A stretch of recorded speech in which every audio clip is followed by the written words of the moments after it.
ওই, তুই অন্য রুমে গিয়ে ঘুমা, আমি তোর সঙ্গে ঘুমাতে পারবো না। কেন আমি অন্য রুমে কেন ঘুমাবো? আমি বিয়ে করেছি তো বউকে সাথে নিয়ে এক বিছানায় ঘুমানোর জন্য।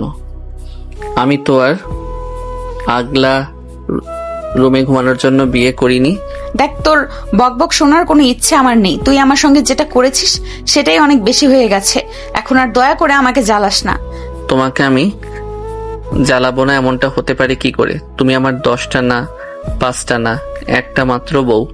তোমার সঙ্গে আমি রোম্যান্স করব, তোমাকে ভালোবাসবো, দুষ্টু মিষ্টি ঝগড়া করব, আর এভাবেই কাটাবো আমাদের প্রতিটা দিন। দেখ, তোর এসব স্বপ্ন কোনোদিনও পূরণ হবে না। আমাকে নিয়ে ফালতু চিন্তা ভাবনা বন্ধ করে দিয়ে আমি এমনিতেও তোর সঙ্গে থাকবো না। 6টা মাস কোনোভাবে পার হতে দে, তারপর তোকে ডিভোর্স দিয়ে আমি আমার বয়ফ্রেন্ডের কাছে চলে যাব। দেখো, সেই সব চিন্তা করে কোনো লাভ হবে না, কারণ আমি তোমাকে কখনোই ডিভোর্স দেব না। তোমাকে আমি ভালোবেসে বিয়ে করেছি, সারা জীবন দুজন একসঙ্গে থাকার জন্য, তোমাকে নিয়ে সংসার করার জন্য। তোমাকে কেন আমি ডিভোর্স দিতে যাব বলো? কিন্তু আমি তোর সঙ্গে থাকবো না, কারণ তুই আমাকে ব্ল্যাকমেল করে বিয়ে করেছিস। আমি আজ বা কাল তোকে ডিভোর্স দিয়ে চলে যাব। তাছাড়া আমি অন্য একজনকে ভালোবাসি, অন্য একজনের ভালোবাসা মনে রেখে আমি তোর সঙ্গে সংসার করতে পারবো না। যাকে ভালোবাসো তাকে ভুলে যাও, এখন থেকে আমাকে ভালোবাসতে শুরু করো। আমি তোমার স্বামী। আর হ্যাঁ, একটা কথা মনে রেখো, এখন থেকে কিন্তু তোমাকে আমার কথাতেই চলতে হবে এবং সব সময় আমার কথাই শুনতে হবে। এছাড়া কিন্তু তোমার সামনে আর কোনো পথ খোলা নেই। তুই যদি মনে মনে এইরকমটাই ভেবে থাকিস তাহলে তুই ভুল ভাবছিস। আমাকে তুই কখনো কন্ট্রোল করতে পারবি না। আমি আমার মতোই থাকতে পছন্দ করি, মুক্তা ও বিহঙ্গে উঠতে পছন্দ করি। সে তুমি আকাশে উড়ো আর ভাই কিছু করো না কেন, তোমাকে আমার সঙ্গেই থাকতে হবে এবং যাই কিছু করো আমাকে নিয়ে করতে হবে। তুমি আমাকে বাদ দিয়ে অন্য কোনো চিন্তা কখনোই করতে পারবে না। এটা তুমি তোমার মাথায় ভালোভাবে ঢুকিয়ে নাও। এই বলে আকাশ নীলার দিকে এগিয়ে আসতে থাকে। এটা দেখে নীলা বলতে থাকে, ওই কি রে, কি হলো? কি সমস্যা তোর? তুই আমার দিকে এইভাবে এগিয়ে আসছিস কেন? একদম আমার কাছে আসার চেষ্টা করবি না। সেটা বললে হয় নাকি? আজ আমাদের বাসর রাত, আর আজ আমি তোমাকে আদর করব না? তোর আদরের গুষ্টি ক্লাই, চুপচাপ আমার চোখের সামনে থেকে চলে যা। বললাম তো, তুই অন্য রুমে গিয়ে ঘুমা, আমার সঙ্গে বাড়াবাড়ি করিস না। এমন এক চটকনা দেব নিজের নাম পর্যন্ত ভুলে যাবি। আরে রাঙা পরি দুষ্টু বউটা আমার, তুমি এভাবে বলছো কেন? আমি তোমার জামাই লাগি, আর জামাইয়ের গায়ে কখনো হাত তুলতে হয় না, তাহলে আল্লাহ পাপ দেয়। এই কথাটা বলতে বলতে নীলার দিকে এগিয়ে আসতে থাকে আকাশ। আর আকাশের এভাবে ক্ষুধার্ত দৃষ্টি নিয়ে এগিয়ে আসতে দেখে নীলা বলতে থাকে, কি ব্যাপার, কি সমস্যা তোর? তুই এইভাবে আমার দিকে এগিয়ে আসছিস কেন? একদম ওইখানে দাঁড়িয়ে যা, বলে দিলাম। বললেই হলো, আজ আমি তোমার থেকে আমার ভালোবাসা আদায় করেই নেব। তুমি আমার বিয়ে করা বউ, তোমার উপর আমার সম্পূর্ণ অধিকার আছে, তাই তুমি যাই কিছু বলো না কেন আমি তোমার কোনো কথাই শুনবো না। দেখ আকাশ, একদম খারাপ হবে বলে দিচ্ছি, কিন্তু তুই কিন্তু একদম বেশি বাড়াবাড়ি করছিস, আর এর পরিণাম খুব খারাপ হবে। পরিণাম খারাপ হোক আর যত যাই কিছু হোক না কেন, তাতে আমার কোনো কিছুই যায় আসে না, কিন্তু আমি তোমাকে যেটা বলেছি সেটা করেই ছাড়বো। কারণ বাসর রাতে প্রত্যেকটা ছেলের স্বপ্নের রাত, এই রাতকে কেউ কখনোই নিজের হাতে নষ্ট করতে চাইবে না। আর তাহলে আমি কেন নিজের এই সুখময় রাতটাকে নষ্ট করব বলো? দেখ, তুই আমার সতীত্বে হাত দিতে পারিস না। আমি একজনকে ভালোবাসি আর তাকেই বিয়ে করব। সে ছাড়া আমার দেহ মন আমি অন্য কাউকে দিতে পারবো না। আর আজব তো, আমি আবার কখন তোমাকে দিতে বললাম? আমি নিজে আদায় করে নিতে জানি, তাই আমাকে কোনো কিছু বলতে হবে না। এই বলে আকাশ নীলার ঠোঁট দুটো নিজের দখলে নিয়ে নেয়, নীলাকে কোনো কথা বলার সুযোগ না দিয়ে।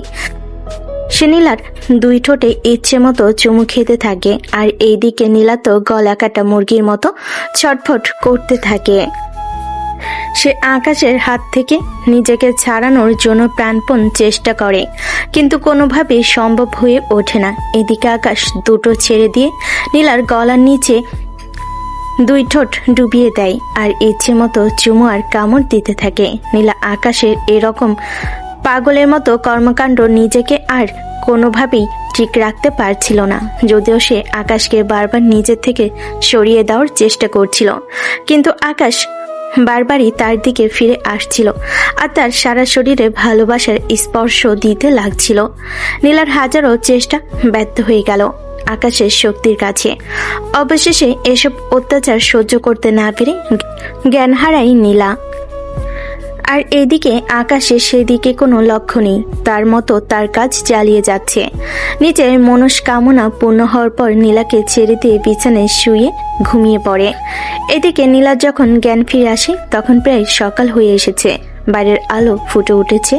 নীলা জ্ঞান ফিরতেই বুঝতে পারল তার শরীরের কাপড় তো দূরের কথা, একটা সুতাও পর্যন্ত নেই। সে উঠে বসে নিজেকে ঢেকে নেওয়ার চেষ্টা করতে লাগলো, কিন্তু সেটা পারছিল না, কারণ তার সারা শরীর প্রচন্ড ব্যথা করছিল, শরীর নাড়াতেই পারছিল না।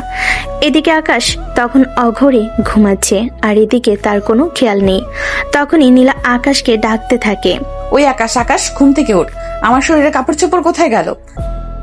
কাপড় চোপড় আর কোথায় থাকবে, খুঁজে দেখো আছে কোথাও। আমাকে বিরক্ত করো না, আমি ঘুমাচ্ছি, আমাকে শান্তি মতো ঘুমাতে দাও। এই বলে অপর পাশ ফিরে আবারও ঘুমিয়ে পড়ল আকাশ। আর এদিকে নীলা কোনো রকমে বিছানা থেকে উঠে নিজের কাপড়গুলো খুঁজে নিয়ে ওয়াশরুমে ঢুকে পড়ে। প্রায় ঘন্টাখানেক ধরে শাওয়ার নিল, তার সারা শরীরে কামড়ের দাগ স্পষ্ট দেখা যাচ্ছে। নীলা খুব ভালোভাবেই বুঝতে পারল রাতে তার সঙ্গে কি হয়েছে। বেশ কিছুক্ষণ ঝর্ণা ছেড়ে দিয়ে কান্না করে, কারণ সে একজনকে ভালোবাসে। এখন সে তার কাছে কি জবাব দেবে?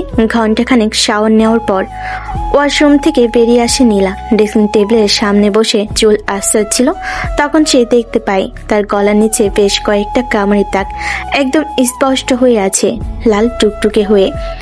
এটা দেখে তার মেজাজ অনেক বেশি খারাপ হয়ে যায়, আর সে তখনই রেগে গিয়ে ঘুমন্ত অবস্থায় আকাশের গালে ঠাস করে একটা চর বসিয়ে দেয়। হঠাৎ ঘুমের মধ্যে এভাবে আক্রমণ আকাশকে অনেকটাই বিচলিত করে তোলে। এসে ঘুমের মধ্যে চিৎকার দিয়ে ওঠে আর বলতে থাকে, কি হলো? এই অসভ্যতা নিয়ে মানে কি? তুমি তোমার স্বামীর গায়ে কেন হাত তুলেছ? তুই আমার সঙ্গে যা করেছিস তারপর তোর সঙ্গে আমি খুব সামান্যই করেছি। আমি তো তোমার সঙ্গে খারাপ কিছুই করিনি, আমি তোমার স্বামী, তোমার উপর আমার অধিকার আছে, তাই এইটুকু তো আমি করতেই পারি। ওই হারামজাদা, এটা তোর কাছে এইটুকু মনে হচ্ছে?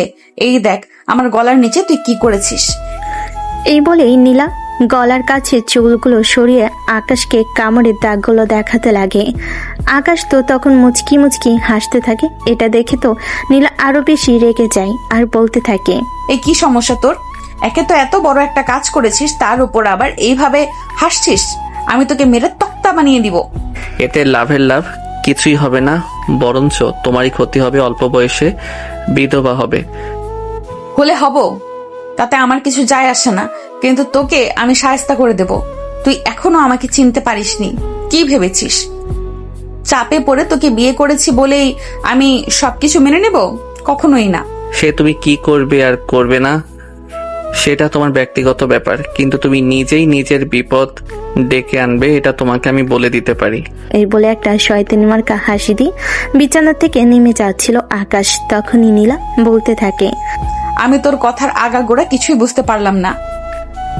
তুই মরলে তাতে তো আমার কোনো ক্ষতি হবে না, কিন্তু তুই এই কথাটা কেন বলছিস যে নিজের বিপদ নিজে ডেকে আনবো?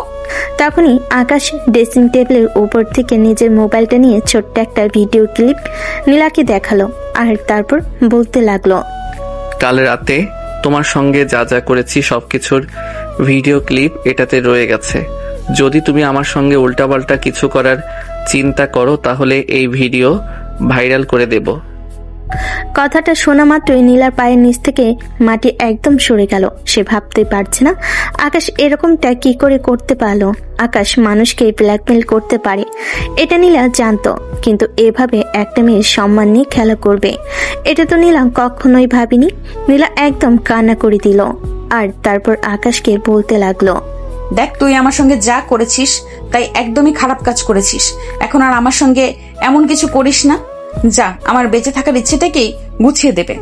তোমাকে কখনোই আমার জন্য মরতে হবে না, তবে বাঁচতে হবে জন্ম থেকে জন্মান্তর, কারণ আমি তোমায় প্রচণ্ড ভালোবাসি। আমার পরে তুমি অন্য কাউকে ভালোবাসো, এটা আমি কখনোই চাই না। তুই আমাকে কতটা ভালোবাসিস সেটা তো এখন আমি হাড়ে হাড়ে টের পাচ্ছি। তুই যদি আমাকে ভালোবাসতি তাহলে আমার এমন একটা ভিডিও ক্লিপ তোর ফোনে রাখতে পারতি না। এটা তোমাকে আমার করে রাখার হাতিয়ার। যে কোনোভাবে তোমাকে বিয়ে তো করেছি, কিন্তু তুমি যে কোনো সময় আমাকে ডিভোর্স দিয়ে চলে যেতে পারো, এটা আমি খুব ভালো করেই জানি। তাই আমি এই কাজটা করেছি যাতে তুমি আমার সঙ্গে থেকে যেতে বাধ্য হও। এই বলে মোবাইলটা সঙ্গে নিয়ে ওয়াশরুমে ঢুকে গেল আকাশ। আর এদিকে নীলা বিছানার উপর বসে বসে কান্না করতে লাগলো আর মনে মনে নিজেকেই দোষ দিতে লাগলো।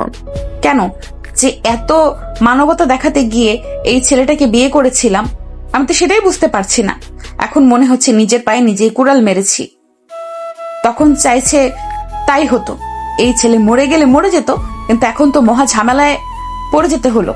কি ভিউয়ার্স, আপনারা কোনো কিছু বুঝতে পারছেন না তো? আমি জানি আপনারা গল্পের আগাগোড়া কোনো কিছুই বুঝতে পারছেন না। তো ভিউয়ার্স, চলুন অতীতের ছোট্ট একটা ঘটনা আপনাদের সাথে শেয়ার করি আর সম্পূর্ণ গল্পটা আপনাদেরকে বুঝিয়ে বলি। আমাদের গল্পের নায়িকা নীলা সেই বছর অনার্স 3য় বর্ষের ছাত্রী। ভার্সিটিতে ভর্তি হওয়ার পরই তার একটা ছেলের সঙ্গে সম্পর্ক হয়, আর সেই ছেলেটাকে নীলা খুব ভালোবাসে আর ছেলেটাও নীলাকে অনেক বেশি ভালোবাসে। ছেলেটা এই বছর ফাইনাল ইয়ারে পড়াশোনা করে। পড়াশোনা শেষ করার পর কোনো একটা চাকরি বাকরি নিবে আর তারপরেই নীলাকে বউ সাজিয়ে নিজের বাড়িতে নিয়ে যাবে, এটাই তাদের পরিকল্পনা। কিন্তু সেই পরিকল্পনায় পানি ঢেলে দিল আমাদের গল্পের নায়ক আকাশ। হ্যাঁ ভিউয়ার্স, আপনারা একদম ঠিকই শুনেছেন, আকাশ হলো আমাদের গল্পের নায়িকা নীলার আপন খালাতো ভাই। আকাশ তার বাবা মায়ের সঙ্গে অন্য শহরে থাকতো আর সেখানেই পড়াশোনা করত। কিন্তু তাদের পারিবারিক কলহের জন্য আকাশের বাবা মা দুজনই সিদ্ধান্ত নেন তাকে ঢাকায় রেখে পড়াশোনা করাবেন। আর সেই চিন্তায় বিপন্ন হয়ে পড়েন তারা, কারণ ঢাকাতে তাদের নিজেদের কোনো বাড়ি ছিল না যেখানে ছেলেদেরকে পড়াশোনা করাতে পারে। আর এদিকে তখনই আকাশের এমন মনে পড়ে তার বড় বোনের বাসা তো ঢাকাতেই, তাই তিনি নিজের বোনের সঙ্গে যোগাযোগ করেন। আপু, তোদের বাসায় কি আকাশকে রেখে ঢাকা ভার্সিটিতে পড়াশোনার ব্যবস্থা করতে পারবি? কেন পারবো না, অবশ্যই পারবো, কোনো সমস্যা হবে না। তুই আকাশকে পাঠিয়ে দে, তারপর বাকি সবকিছু আমি ম্যানেজ করে নেব। আপু, তুই একটু দুলা ভাইয়ের সঙ্গে কথা বলে দেখ, কারণ শহরের ব্যাপার স্যাপার তো, তোরা যদি নিশ্চিত হয়ে বলিস তাহলেই আকাশকে তোদের ওখানে পাঠিয়ে দেব। আমাদের এখানে একটু ঝামেলা হচ্ছে, তাই এখানে আকাশকে রাখতে চাইছি না। আরে আমি বললাম তো কোনো ঝামেলা হবে না, তুই আকাশকে পাঠিয়ে দে। আমি আজ রাতে তোর দুলা ভাইয়ের বাসায় আছে, কথা বলে রাখবো। এই বলে দুই বোন কথা শেষ করে। আর এদিকে সেই দিন রাতের বেলা যখন নীলার বাবা অফিস শেষ করে বাসায় ফিরে আসে, তখনই নীলার আম্মু সবকিছু নীলার আব্বুকে খুলে বলেন। সবকিছু শুনে নীলার আব্বু বলেন, আরে এটা নিয়ে এভাবে কথা বলার কি আছে? আকাশ তো আমাদের ছেলের মতোই, বল পাঠিয়ে দিতে, কোনো সমস্যা হবে না, আমি নিজে সবকিছু ব্যবস্থা করে দেব। আর তারপরে আকাশের আব্বু আম্মু নিশ্চিন্ত হয়ে আকাশকে ঢাকায় পাঠিয়ে দেয় তার বড় খালার পাশে। আর সেই থেকে শুরু হয় ঝামেলা। আকাশ যেদিন থেকে নীলাদের বাড়িতে আসে সেদিন থেকে সবসময় নীলার দিকে অন্যরকম একটা দৃষ্টি নিয়ে তাকিয়ে থাকতো, যেহেতু এটাকে অন্য কেউ খারাপভাবে নিত না, কারণ তারা সম্পর্কে ভাই বোন। তাদের নিয়ে বাজে চিন্তা কখনোই কারোর মাথায় ছিল না। তাছাড়া আকাশের সমস্ত পড়াশোনা ও নীলা নিজের দায়িত্ব নিয়ে বুঝিয়ে দিত, আর সেটাই তার জীবনের কাল হয়ে দাঁড়ালো। আকাশ ঢাকায় এসেছে প্রায় সপ্তাহখানেক হয়ে গেছে, আর দুদিন ধরে ভার্সিটিতে যাচ্ছে। এই দুদিনের মধ্যেই বিশাল এক ঝামেলা বাজিয়ে দিয়েছে।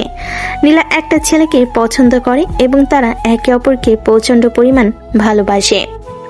যদিও নীলা এই ব্যাপারটা আকাশের সামনে আনতে চাইলে, কিন্তু সেদিন ভার্সিটি ছুটি হওয়ার পর যখন নীলা আর তার বয়ফ্রেন্ড হাত ধরাধরি করে ভার্সিটি ক্যাম্পাসের দিকে এগোচ্ছিল, তখনই সেটা আকাশের চোখে পড়ে যায়।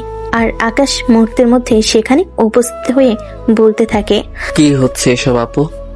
দেখ, যেখানে তুই নিজের চোখে দেখতেই পাচ্ছিস কি হচ্ছে না হচ্ছে সেখানে আবার নতুন করে জিজ্ঞাসা করছিস কেন? তুই তো ছোট বাচ্চা নয়, সেটাই তোকে সবকিছু বুঝিয়ে দিতে হবে।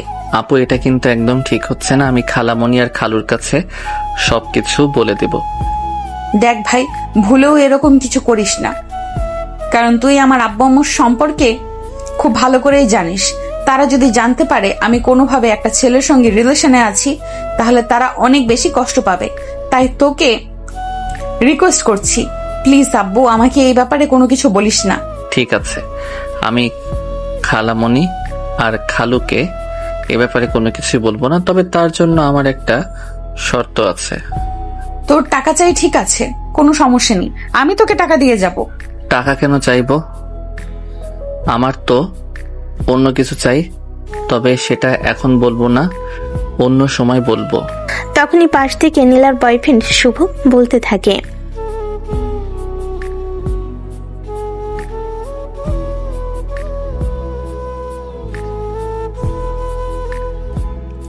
হ্যাঁ দুলা ভাই, আপনি একদম ঠিক করতে পেরেছেন। আমি কি আমার বোনের কাছে এমন কিছু চাইতে পারি যেটা আমার বোন আমাকে দিতে পারবে না? অবশ্যই আমি এমন কিছুই চাইবো যেটা আমার বোনের কাছে অ্যাভেলেবল। তাহলে ঠিক আছে, কোনো সমস্যা নেই, তুই এখন বাসায় চলে যা। আমি একটু শুভর সঙ্গে বাইরে বের হব, আর ঘন্টাখানেকের মধ্যেই চলে আসব। আমরা যদি আমার ব্যাপারে কিছু জিজ্ঞাসা করে, তাহলে তুই বলবি আমি আমার বান্ধবীর সঙ্গে এক্সট্রা ক্লাস করছি, ক্লাস শেষ হলেই চলে আসব। এই না না, আমি তোমার জন্য একদম মিথ্যা বলতে পারবো না। একটা সপ্তাহ গোপন করব, এটাই তো অনেক বেশি। তার উপর আবার কেন আমি তোমার জন্য মিথ্যা বলতে যাব? তুই আমার জন্য মিথ্যা বলবি কারণ আমি তোর বোন হই। তাছাড়া আমি যে তোকে বললাম তুই আমার কাছে যা চাইবে আমি তোকে তাই দিব। তাই প্লিজ তুই আমার এইটুকু উপকার কর, আব্বু আম্মুর সামনে আমার ব্যাপারে কিছু বলিস না। ঠিক আছে, কোনো সমস্যা নেই, তুমি যেমনটা চাইবে তেমনটাই হবে। তবে আমি তোমার কাছে যা চাইবো তোমাকে কিন্তু তাই দিতে হবে। তখন কিন্তু আবার তুমি আমাকে না বলতে পারবে না, তাহলে কিন্তু খুব খারাপ কিছু হয়ে যাবে। এটা আমি তোমাকে বলে দিচ্ছি।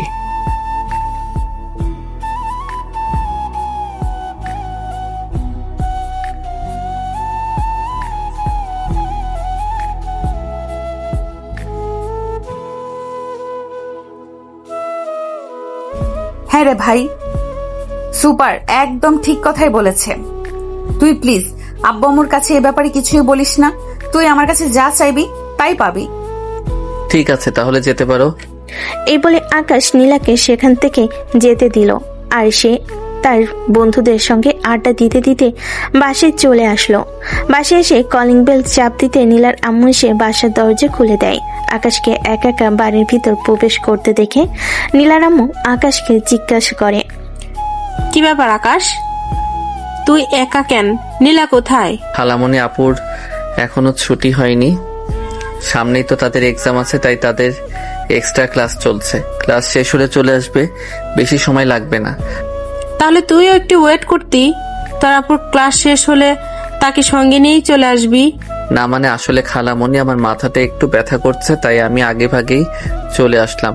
আপু চলে আসবে, তুমি কোনো চিন্তা করো না। ও আচ্ছা, ঠিক আছে, কোনো সমস্যা নেই, তুই ফ্রেশ হয়ে আয়, আমি তোকে খাবার দিচ্ছি। খাবার খেয়ে তারপর একটা ঘুম দিয়ে তাহলেই মাথা ব্যথা একদম ঠিক হয়ে যাবে।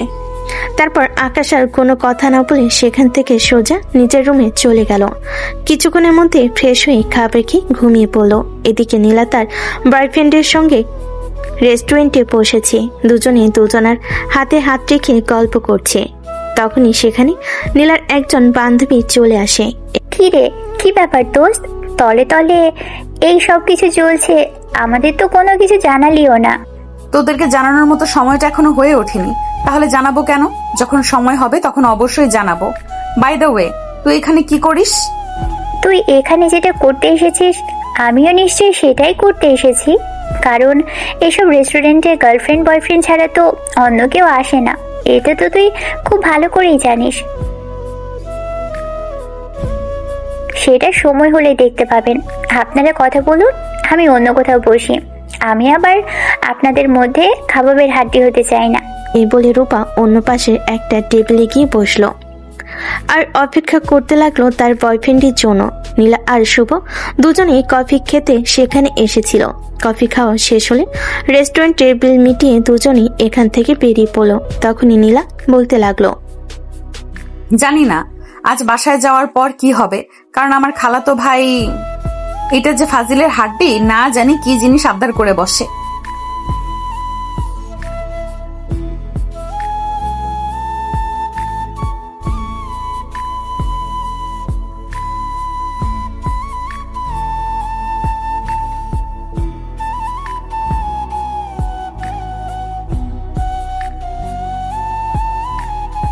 আরে টাকা লাগবে না, টাকা আমার কাছে আছে।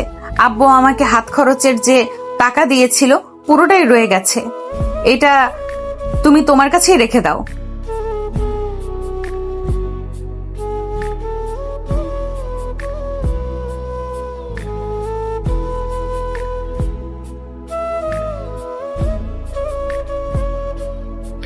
এই বলে নীলার হাতে টাকাটা গুজে দিল শুভ আর নীলাকে একটা রিকশায় উঠিয়ে দিয়ে নিজে বাসায় চলে গেল। নীলার বাসায় আসতে আসতে বিকেল 5টা বেজে যায়। এদিকে আকাশ তখন ঘুম থেকে উঠে, তখনই তার হঠাৎ করে নীলার কথা মনে পড়ে। মনে মনে দুষ্টু বুদ্ধি এটে রুম থেকে বের হয় আর নীলার রুমের দিকে এগিয়ে যায়। নীলার রুমে সচরাচর কেউ আসে না, তাই নীলা দরজা খোলা রেখেই এই রুমের ভিতরে কাপড় চেঞ্জ করছিল। এমন সময় আকাশ ভিতর ঢুকে পড়ে। ওই সময়টাতে নীলার শরীরে একটা সুতা পর্যন্ত ছিল না। নীলা মনে মনে ভেবেছিল যদি এই সময় কেউ রুমের ভিতর প্রবেশ করে তাহলে অবশ্যই রুমের দরজায় নক করবে, তারপরে ভিতরে প্রবেশ করবে। কিন্তু আকাশ সেই রকম কোনো কিছুই করলো না, চুপচাপ সোজা রুমের ভিতর ঢুকে গেল। রুমে ঢুকে নীলাকে এই অবস্থায় দেখে সে হাঁ করে নীলার দিকে তাকিয়ে আছে। নীলা পিছন থেকে কাপড় চেঞ্জ করছিল, তাই কোনো কিছু বুঝতে পারেনি। কাপড় চেঞ্জ করা শেষ হলে সে যেই না ফিরে তাকাবে পিছন থেকে, তখনই দেখতে পেল আকাশ তার পিছনে দাঁড়িয়ে আছে। আকাশকে দেখেই সে অনেকটাই ভয় পেয়ে চমকে গিয়ে বলতে লাগলো, কিরে তুই এখানে কেন আসলি? কেন, তুমি টের পাওনি? আমি যদি টের পেতাম তাহলে অবশ্যই তোকে এ ব্যাপারে কোনো কিছু জিজ্ঞাসা করছি না। একদম ঢং করো না, তুমি তো ইচ্ছে করেই তোমার সবকিছু আমাকে দেখিয়ে ফেলেছো, তাহলে এখন আবার ঢং কেন করছো? তার মানে তুই অনেকক্ষণ ধরে এখানে দাঁড়িয়ে আছিস আর আমি কাপড় চোপড় চেঞ্জ করছিলাম, সবকিছু দেখছিলি?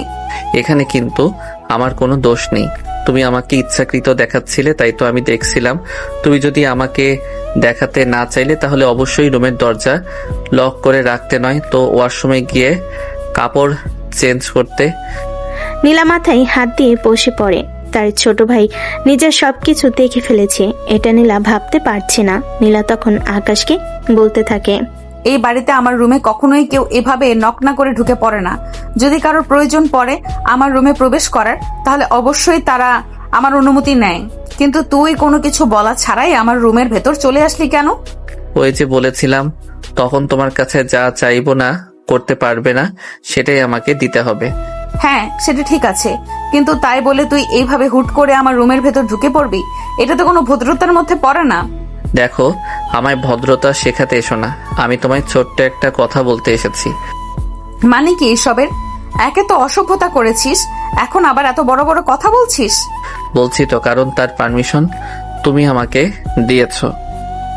আর তোমাকে আমি পরিষ্কার জানিয়ে দিচ্ছি, ওই ছেলেটার সঙ্গে তুমি মিশবে না। কথাটা শুনেই মেজাজ খারাপ হয়ে যায় নীলার। সে একটু চিৎকার দিয়ে বলে ওঠে, আমি কি করব না করব সেই কৈফিয়ত আমাকে তোর কাছে দিতে হবে নাকি? তুই কে আমার কাছে কৈফিয়ত চাইবার? সেটা তুমি সময় হলেই বুঝতে পারবে। তবে এখন আমি যেটা বলেছি সেটাই শোনো, তা না হলে খারাপ কিছু হয়ে যাবে, বলে দিলাম। এই বলে আকাশ রুম থেকে বের হয়ে চলে গেল। আর এদিকে তখনই নীলারামও নীলার রুমে আসলো। তিনি রুমে প্রবেশ করে নীলাকে জিজ্ঞাসা করতে লাগলেন, কি ব্যাপার, কি হয়েছে? তোর রুমের চিৎকারের আওয়াজ শুনলাম কেন? কিছু না আম্মু, তবে তোমাকে একটা ছোট্ট কথা বলে দিচ্ছি। তুমি তোমার বোনের ছেলেকে বলে দিও সে যেন আমার ব্যক্তিগত ব্যাপারে নাক না গলাতে আসে। কেন, কি হয়েছে? সে তো আমাকে খুলে বল। যা হয়েছে সেটা তোমাকে জানতে হবে না, শুধু তোমাকে যেটুকু বলে দিচ্ছি এইটুকুই করো। আকাশকে বলে দিও আমার ব্যক্তিগত ব্যাপারে হস্তক্ষেপ যেন না করে। আচ্ছা ঠিক আছে, আমি বলে দেব। তবে একটা কথা ভুলে যেও না, সে কিন্তু তোমার ছোট ভাই, তার সঙ্গে যথেষ্ট ভালো ব্যবহার করবে। এই বলে নীলার আম্মু রুম থেকে বের হয়ে চলে গেলেন। আর এদিকে দেখতে দেখতে আরো 2 দিন চলে গেল। 2 দিন নীলার একটু শরীর খারাপ ছিল, তাই সে আর ভার্সিটিতে যায়নি। 3য় দিন ভার্সিটিতে প্রবেশ করা মাত্রই নীলার বয়ফ্রেন্ডের সমী এসে নীলাকে জড়িয়ে ধরে। আর তখনই আকাশ তার পাশে দাঁড়ানো ছিল। ব্যাপারটা আকাশ আর হজম করতে পারল না। রাগী ফুসফুস করতে করতে সেখান থেকে চলে গেল। যদিও নীলা আর শুভকে কোনো কিছুই বলেনি, কিন্তু নীলা খুব একটা ভালোভাবে বুঝতে পেরেছিল কেন আকাশ এভাবে ফুসফুস করতে করতে এখান থেকে চলে গেছে। কিন্তু নীলার এতে কোনো কিছু যায় আসে না। চলে গেছে তাতে তার কি? এতদিনের সম্পর্ক তাদের কিভাবে কোনো এক তৃতীয় ব্যক্তির জন্য তাদের এই সম্পর্ক ভেঙে দিতে পারে? সুভার নীলা হাঁক করার পর নিজেদের ক্লাসে চলে যায়। আর এদিকে আকাশ নিজের ক্লাসরুমে এসে রাগে ফুসফুস করছে। তখনই তার এক বন্ধু তার পাশে এসে বসে আর তাকে বলতে থাকে, কি ব্যাপার দোস্ত, কি হয়েছে? তোকে এমন রাগান্বিত দেখাচ্ছে কেন? কারোর সঙ্গে কি ঝগড়াঝাটি করছিস নাকি? আরে না দোস্ত, ব্যাপারটা সেরকম কিছু নয়, ব্যাপারটা অন্য কিছু। তোর কোনো আপত্তি না থাকলে আমায় খুলে বলতে পারিস, আমি এটা আজীবন গোপন রাখবো, কখনো কাউকে কিছু জানতে দিব না। তুই আমায় ভরসা করতে পারিস। এই কথা শুনে আকাশ রাজকে সবকিছু খুলে বলে। সবকিছু শুনে রাজ কিছু সময় চুপ করে বসে থাকে আর তারপর বলতে থাকে, দোস্ত তুই একটা কাজ করতে পারিস, তুইও আমাদের ভার্সিটির সুন্দরী কোনো মেয়েটাকে প্রেম কর। নীলা আপুর সামনে তুই মেয়েটার সঙ্গে যা ইচ্ছে তাই করবি, দেখবি তোদেরকে দেখবি আর লুচির মতো ভুলবে। আর তখনই নিজের ওই ছেলেটাকে ছেড়ে দিয়ে তোর কাছে চলে আসবে। হ্যাঁ দোস্ত, এটা তো তুই একদম ঠিক কথাই বলেছিস। আমি তো এই ব্যাপারটা এর আগে ভেবে দেখিনি। ঠিক আছে, তুই যখন বলেছিস তখন আমি এটাই করব। তুই আমার দেওয়া এই টেকটনিটা অ্যাপ্লাই করে দেখ, আমি জানি তুই 100% সফল হবি। ঠিক আছে, সেটা না হয় বুঝলাম, কিন্তু তার জন্য প্রথমে তো একটা মেয়ে লাগবে। এখন মেয়ে কোথায় পাবো আমার সঙ্গে প্রেম করার জন্য? আরে দোস্ত তুই এত চিন্তা করিস কেন? তোকে এসব নিয়ে চিন্তা করতে হবে না।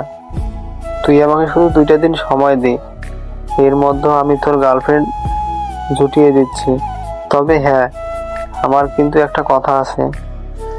কি কথা বল, আমি তোর সব কথা শুনতে রাজি আছি। তোর কাজ ঠিকঠাক ভাবে হয়ে যাওয়ার পর কিন্তু আমাকে ট্রিট দিতে হবে। যা খেতে চাইবো তাই খাওয়াতে হবে। ওকে ডিয়ার, ঠিক আছে, কোনো সমস্যা নেই। তুই যা চাইবি তাই পাবি। বলতে বলতে ক্লাস টিচার চলে আসে আর তারা ক্লাসে মনোযোগ দেয়। আর ঠিকই 2 দিন পরে রাজ আকাশকে বলতে থাকে, দোস্ত মেয়ে পেয়ে গেছি তোর সঙ্গে কয়েকদিন প্রেম করার জন্য। তবে মেয়েটাকে যে কয়েকদিন তোর সঙ্গে প্রেমের অভিনয় করবে তার জন্য একটা নির্দিষ্ট রেনুনারেশন চার্জ করতে হবে। ওকে দোস্ত, কোনো সমস্যা নেই, টাকা পয়সা কোনো ব্যাপার না। আমার বাবার কি টাকা পয়সার অভাব আছে নাকি? তোরা জানিস আমার বাবা আমাকে প্রতি মাসে কত টাকা হাত খরচ দেয়। না রে ভাই, তোর ব্যাপারে এত কিছু জানা হয়ে ওঠেনি, তুই নিজের থেকে কোনো কিছু বলিসনি, আর সেরকম সুযোগ হয়ে ওঠেনি। যাই হোক, চল তোকে মেয়েটার সঙ্গে পরিচয় করিয়ে দিচ্ছি। এই বলে রাজ আকাশকে নিয়ে ভার্সিটি ক্যান্টিনে চলে আসে। সেখানে মেয়েটা তাদের দুজনের জন্য অপেক্ষা করছিল। আকাশ আর রাজ মেয়েটার সামনে এসে দাঁড়ায়। তখনই রাজ মেয়েটাকে উদ্দেশ্য করে বলতে থাকে, তিশা, এই হলো আকাশ, এর সঙ্গেই তোকে কিছুদিন প্রেমের অভিনয় করতে হবে। ওকে ঠিক আছে, কোনো সমস্যা নেই। ছেলেটা যথেষ্ট হ্যান্ডসাম আছে, আমার রিয়েল বয়ফ্রেন্ড বানাতেও সমস্যা হবে না। আরে এই না, একদম উল্টাপাল্টা চিন্তা করবে না, আর আমাকে ফাঁসানোর চিন্তা তো একদমই করবে না। তোমাকে আমার সঙ্গে ঠিক 1 মাস প্রেমের অভিনয় করতে হবে। যদি এর মধ্যেই কাজ হয়ে যায় তাহলে তার আগেই তুমি ছাড়া পেয়ে যাবে। আর তার জন্য তুমি যত টাকার রেমুনারেশন চার্জ চাও আমি তোমাকে তাই দেব। তবে আমাকে নিয়ে রিয়েল লাইফে কোনো স্বপ্ন দেখা যাবে না। কাম অন ডিয়ার, আমি তো তোমার সঙ্গে জাস্ট একটু মজা করছিলাম, কোনো ব্যাপার না। তুমি যেভাবে বলবে সেভাবে হবে। আমি আবার টাকার জন্য সব করতে পারি। আচ্ছা দোস্ত, ঠিক আছে, তাহলে তোরা দুজন কথা বল, আমার একটু কাজ আছে, আমি আসছি। এই বলে রাত সেখান থেকে চলে গেল। আকাশ মেয়েটার পাশে বসলো আর বলতে লাগলো, তুমি তো রাজের কাছে আমার ব্যাপারে সবকিছু জেনে নিয়েছো। এখন তোমার কাজ কি সেটা তো তুমি খুব ভালোভাবেই বুঝতে পেরেছো, তাই না? হ্যাঁ রাজ আমাকে সবকিছু বুঝিয়ে বলেছে, কোনো সমস্যা নেই, তুমি যেভাবে বলবে সেভাবেই হবে। তখনই আকাশ দেখতে পেল নীলা তার বয়ফ্রেন্ডকে নিয়ে ক্যান্টিনে ঢুকছে। তখনই আকাশ তিশার হাত ধরে বলতে লাগলো, ওই যে দেখতে পাচ্ছ ছেলেটা আর মেয়েটা আসছে, ওই মেয়েটাই আমার টার্গেট। তোমার অ্যাক্টিং শুরু করে দাও। বলতে বলতে মেয়েটা আকাশের পাশে এসে বসলো আর তারপর আকাশের হাত দুটো ধরে নীলাকে শুনিয়ে শুনিয়ে বলতে লাগলো, উফ জান পাখি, তুমি আমাকে নিয়ে কবে ডেটিং এ যাবে বলো না, তোমার সঙ্গে পার্সোনালি টাইম কাটাতে আমার খুব ইচ্ছে করছে। আরও চান, একটু ওয়েট করো, আমি একটা ঝামেলার মধ্যে আছি। ঝামেলাটা থেকে আগে উঠে যাই, তারপর তোমাকে নিয়ে কক্সবাজার যাব। সেখানে আমরা 1 সপ্তাহ আরো টাইম স্পেন্ড করব। আর জান তুমি কিন্তু আবার আমাকে নাকি অন্য কোনো মেয়ের দিকে নজর দিবে না, আমি কিন্তু অন্য মেয়েদের থেকে কোনো অংশেই কম নই। জান, সেই জন্যই তো আমি তোমাকে বেছে নিয়েছি। তুমি অন্য মেয়েদের থেকে জাস্ট লুকিং হট, তোমার মতো একটা হট মেয়েকে তো আমার প্রয়োজন। অন্যরা তো সব গাইয়া খ্যাত ভূত। তখনই নীলা একদম তাদের কাছে চলে এসেছিল। নীলা এই কথাগুলো শুনে মাত্রই আকাশের সামনে এসে দাঁড়ায়। আকাশের কান মলে দিয়ে বলতে থাকে, কি বললি তুই? তোর এত বড় সাহস! এই তো কয়েকদিন হলো ভার্সিটিতে ভর্তি হয়েছিস আর এখনই এসব আকাম কুকাম শুরু করে দিয়েছিস। দেখো, একদম ভালো হচ্ছে না বলে দিলাম। আমার গার্লফ্রেন্ডের সঙ্গে আমি যাই, যে তাই করব, তাতে তোমার কি সমস্যা? তুমি যদি তোমার বয়ফ্রেন্ডের সঙ্গে সময় কাটাতে পারো, তাহলে আমি কেন আমার গার্লফ্রেন্ডের সঙ্গে সময় কাটাতে পারি না? দেখ, আমাদের সময় কাটানো আর তোদের সময় কাটানোর মধ্যে আকাশ পাতাল তফাৎ। এটা তুই খুব ভালো করে জানিস। আমরা দিনের বেলায় কোনো রেস্টুরেন্টে বা পার্কে বসে সময় কাটাই, আর তোরা কি বলছিস সেটা কিন্তু তোরা খুব ভালো করেই জানিস। দেখো, আমরা কি করব না করব সেটা আমাদের ব্যক্তিগত ব্যাপার। তোমার নাক গলানোর কোনো কারণ নেই, আমাদের যা ইচ্ছে হবে আমরা তাই করব। ও আচ্ছা, এই ব্যাপার। এতক্ষণে আমি বুঝতে পেরেছি তোকে কেন খালামণি আমাদের বাসায় পাঠিয়ে দিয়েছে। নিশ্চয়ই বাড়িতে এমন কোন আকাম কুকাম করে যে কারণে তোর জন্য তাদের সমাজে মুখ দেখাতে অসুবিধা হচ্ছিল, যাতে তারা কিছুদিন শান্তিতে থাকতে পারে, সেই জন্যই তোকে এখানে পাঠিয়ে দিয়েছে। দেখো, একদম উল্টাপাল্টা কথা বলার চেষ্টাও করবে না। আমার মা বাবা আমাকে এসবের জন্য এখানে পাঠায়নি, সেটা তুমিও খুব ভালো করে জানো। হ্যাঁ, সেটা তো এখন নিজের চোখের সামনেই দেখতে পাচ্ছি। 2 দিন হলো না ভার্সিটিতে এসেছিস আর এখনই গার্লফ্রেন্ড নিয়ে কক্সবাজার ট্যুর দেওয়ার চিন্তা করছিস। আমরা দুজন এখানে কথা বলছি, আপনি কে? হুট করে আমাদের মাঝখানে ঢুকে পড়েছেন। ও আচ্ছা, তাই বুঝি সম্পর্ক এত দূর চলে গেছে যে আমার ভাইয়ের ব্যাপারে কথাও বলতে পারবো না। দেখুন, আপনাকে আমি চিনি না, আর আপনাকে চেনা বা জানার কোনো ইচ্ছে আগ্রহ আমার নেই। তবে ছোট্ট করে একটা কথা বলতে, চুপচাপ এখান থেকে চলে যান। আমাদেরকে আমাদের মতো থাকতে দিন। আমরা দুজন দুজনকে ভালোবাসি, আমাদের যা ইচ্ছা আমরা তাই করতে পারি, সেখানে আপনার হস্তক্ষেপ করার কোনো অপশন নেই। এতক্ষণ ধরে দাঁড়িয়ে দাঁড়িয়ে সবকিছু শুনলো। তখনই পাশ থেকে শুভ নীলাকে বলতে থাকে,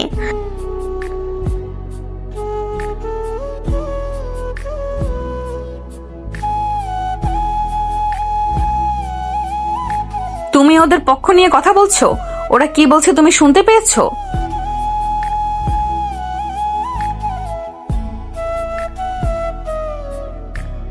হ্যাঁ দুলাভাই, আপনি একদম ঠিক ধরতে পেরেছেন। আপনি আপনার এই তার ছেলেটাকে এখান থেকে নিয়ে চলে যান। কথাটা শুনেই মেজাজ খারাপ হয়ে গেল নীলার। সে একটু চিৎকার দিয়ে বলতে লাগলো, কি বললি তুই? আমি তার ছেড়া? আজকে বাসায় আয়, তারপর তোকে বোঝাবো মজা। আর অঙ্ক করতে আমার কাছে আসবি না। অঙ্ক তোর কোন দিক দিয়ে দিব তার কোনো ঠিক ঠিকানা নেই। বলে দাঁত কিরমির করতে করতে ক্যান্টিন থেকে বয়ফ্রেন্ডকে নিয়ে বের হয়ে গেল নীলা। এদিকে আকাশ আর দিশা দুজনেই হাসতে হাসতে শেষ। সেদিন রাতের বেলা যখন আকাশ অঙ্ক করার জন্য নীলার রুমে গেল, তখন নীলা আকাশকে বলতে লাগলো, তুই এখন কেন আমার কাছে এসেছিস? এখন যা তোর এই গার্লফ্রেন্ডের কাছে, তোর এই গার্লফ্রেন্ড তোকে অঙ্ক বুঝিয়ে দেবে। আমি তোকে কোনো অঙ্ক বুঝিয়ে দিব না। দেখো, তুমি যদি আমার সঙ্গে বেশি বাড়াবাড়ি করো তাহলে কিন্তু আমি খালামণির কাছে সবকিছু বলে দেব। এখন তুমি নিজেই চিন্তা করো কোনটা তোমার জন্য ভালো হবে।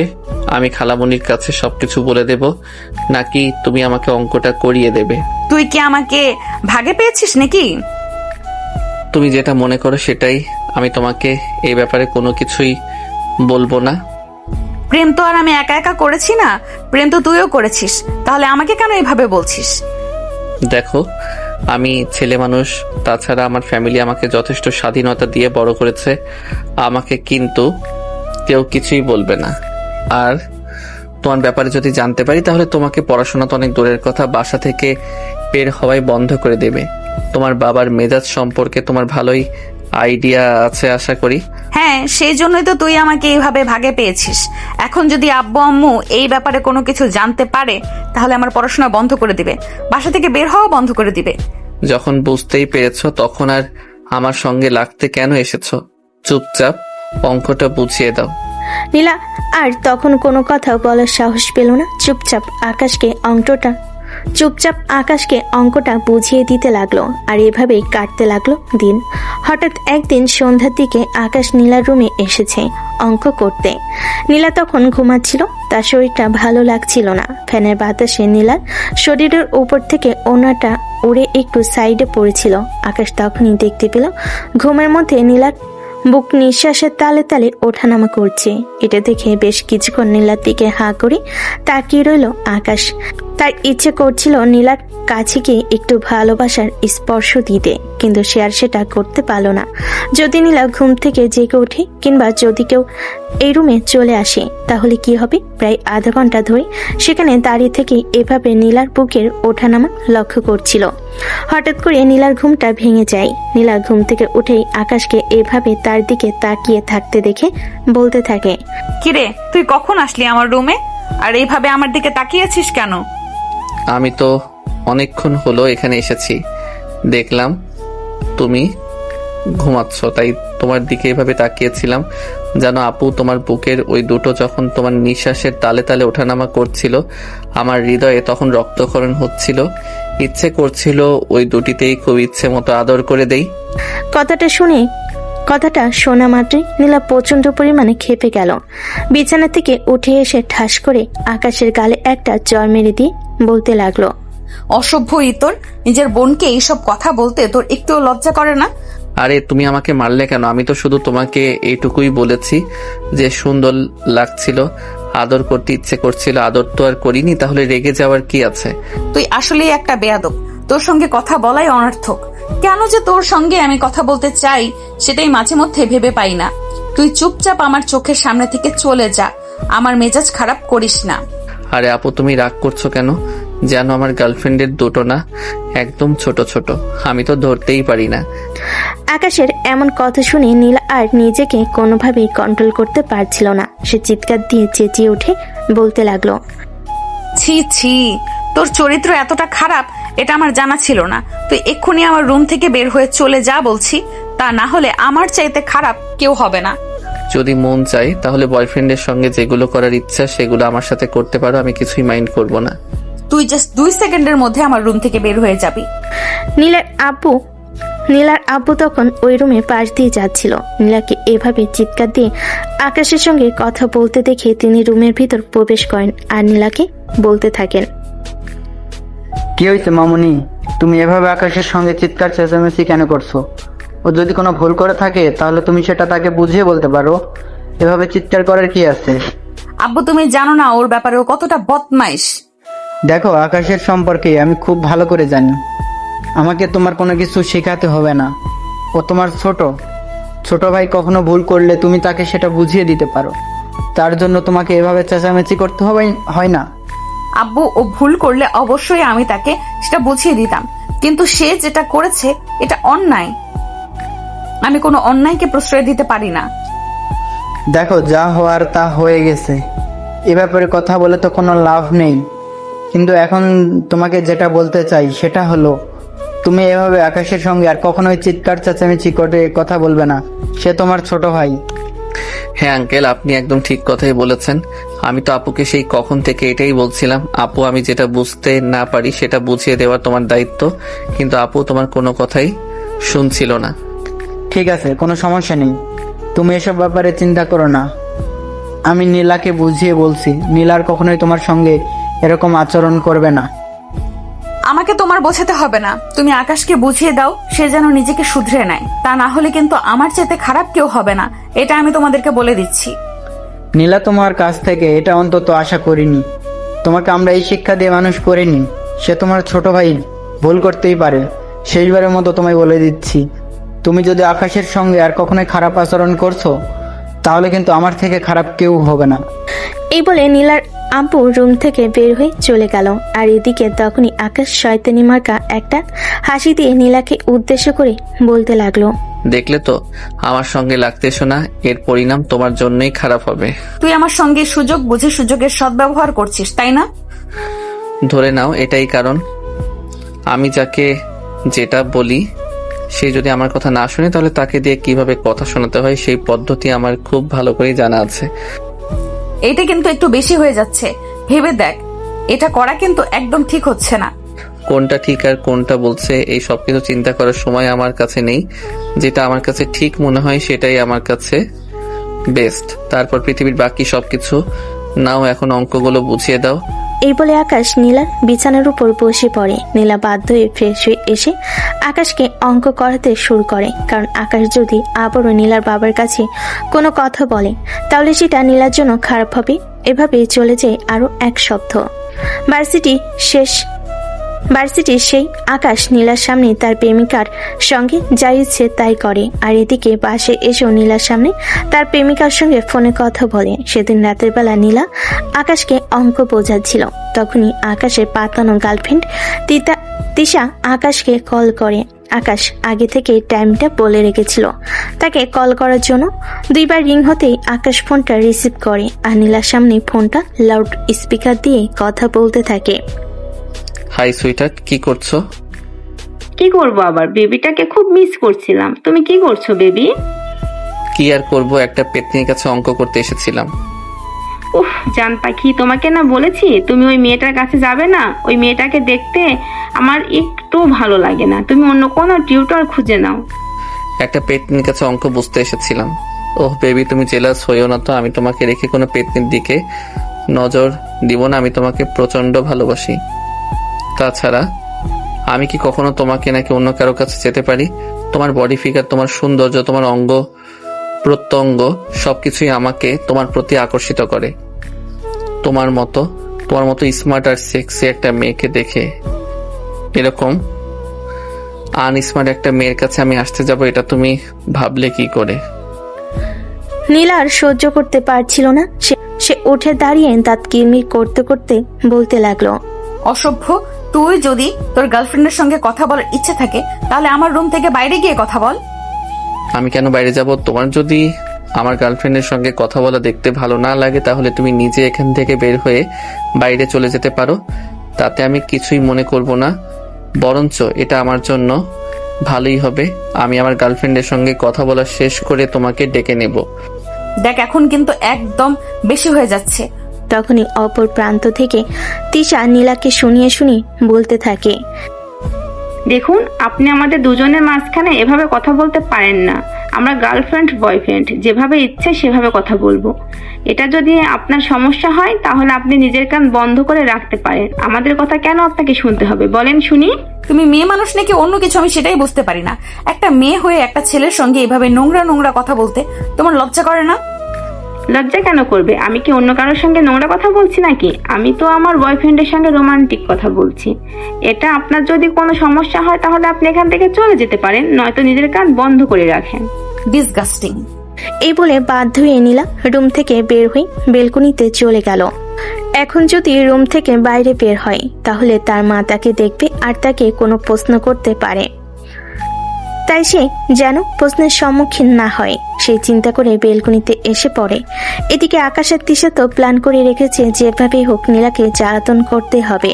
তাই আকাশ মনে দুষ্টু বুদ্ধি এটা নিয়ে ফোনটা হাতে নিয়ে বেলকনিতে চলে আসে আর বলতে থাকে, ওহ বেবি, তুমি কি বলছিলে আমি শুনতে পাইনি। আসলে রুমের নেটওয়ার্ক সমস্যা, এখন বেলকনিতে এসেছি। বলো, আমি শুনছি। বেবি, আসলে আমি তোমাকে এটাই বলছিলাম যে তুমি তো আমাকে বলেছিলে তুমি আমাকে কক্সবাজার দূরে নিয়ে যাবে, তো কবে যাচ্ছি আমরা? শোনো বেবি, ভাবছি কক্সবাজার যাব না, অন্য কোথাও যাব।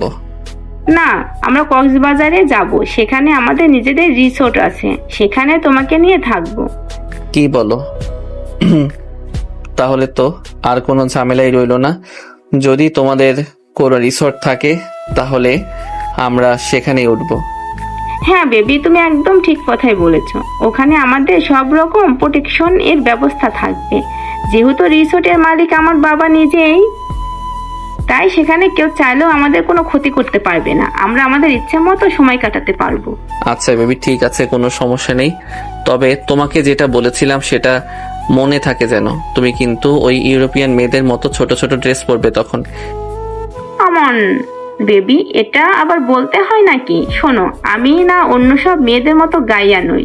আমি রুচিশীল, রুচিসম্মত একটা মেয়ে। আমি জানি কখন কোথায় কি ড্রেস পরতে হয়। এই জন্যই তো তোমাকে আমার এতটা ভালো লাগে, তাই তো আমি তোমার প্রেমে এইভাবে হাবুডুবু খাচ্ছি। এইটা নিজের তোমাকে আমার এত ভালো লাগে, আর তাই তো আমি তোমার প্রেমে এইভাবে হাবুডুবু খাচ্ছি। তোমার প্রতি আমার যতটা ফিলিংস আসে, অন্য কোনো মেয়ের প্রতি আমার সেরকম কোনো ফিলিংস কখনোই আসে না, কারণ তারা তো আর তোমার মতো হট লুকিং নয়।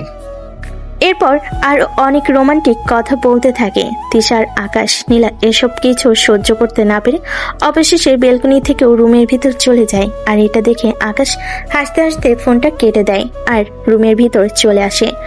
রুমে আসে যখন দেখতে পায় গাল ফুলিয়ে বসে আছে নীলা, তখনই আকাশ নীলাকে উদ্দেশ্য করে বলতে থাকে, কি ব্যাপার, তোমার আবার কি হলো? তুমি এভাবে গাল ফুলিয়ে এখানে চলে এসেছো কেন? ছি ছি, তোমাদের মেন্টালিটি এতটা নিচু, আমার তো ভাবতেই অবাক লাগছে। এখানে মেন্টালিটির কি আছে? আমরা দুজন রিলেশনে আছি, আমরা এসব কিছু করতেই পারি। তাছাড়া তুমি কি তোমার বয়ফ্রেন্ডের সঙ্গে এসব করো না নাকি? তুমি কি নিজেকে ধোয়া তুলসী পাতা প্রমাণ করতে চাইছো? দেখ, আমরা প্রেম করি ঠিক আছে, কিন্তু এসব নোংরা কাজ কখনো চিন্তাও করতে পারি না। আর এসব নোংরা চিন্তা আমাদের মনে কখনো আসেও না। সে তোমরা কি করো না করো সেটা তোমরা নিজেরাই খুব ভালোভাবে জানো। এখানে আমার তো বলার কিছুই থাকে না, কারণ আমি তো আর তোমাদের পিছনে সিকিউরিটির মতো লেগে থাকি না। এই বলে আকাশ নীলার রুম থেকে বের হয়ে চলে গেল। আর এইদিকে পরের দিন ভার্সিটিতে এসে নীলা তার বয়ফ্রেন্ডকে নিয়ে ক্যাম্পাসে বসে আছে। তখনই আকাশ সেখানে এসে উপস্থিত হয় আর আকাশ নীলার সামনে তার বয়ফ্রেন্ডকে উদ্দেশ্য করে বলতে থাকে, কি ব্যাপার ভাই সাহেব, নিজের বউকে কি আদর যত্ন করেন না, নাকি অন্যের ভালোবাসা দেখলে শরীরে জ্বালা উঠে যায়? কথাটা শুনে রেগে যায় নীলা আর উঠে দাঁড়িয়ে বলতে থাকে, এগুলো কোন ধরনের অসভ্যতামি? আমি আবার অসভ্যতামির কি করলাম? তুমি তো আমার গার্লফ্রেন্ডের সঙ্গে যখন আমি রোম্যান্স করি সেটা দেখলে সহ্য করতে পারো না। তাই তো আমি তোমার বয়ফ্রেন্ডকে বলে দিচ্ছি যাতে তোমার সঙ্গে রোম্যান্স করে, যাতে তুমি অন্যেরটা দেখলে রেগে না যাও।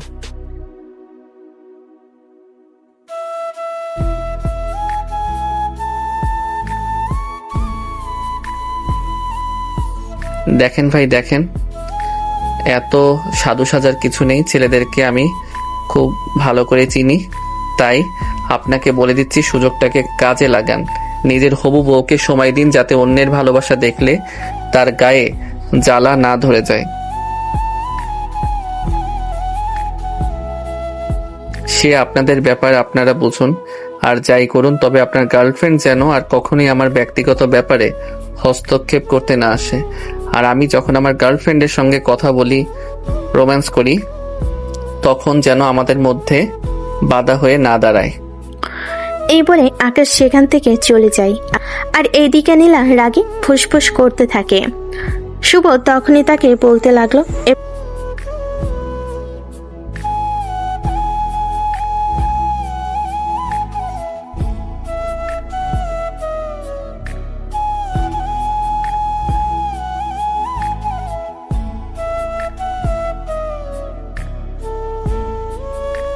ও আচ্ছা, তাই বুঝি। আমি তো ওই হারামজাদাটাকে বাড়ি থেকে বের করে দিতে পারবো না, কারণ বাড়িটা আমার নয়। তবে চাইলে তোমার সঙ্গে ব্রেকআপ তো করতে পারি।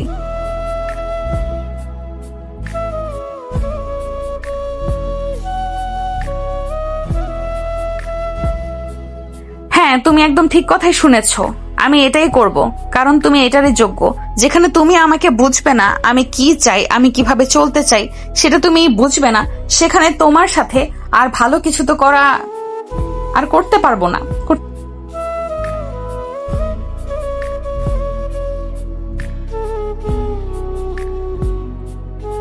তোমাকে চেনার আর কোনো প্রয়োজন মনে করছি না।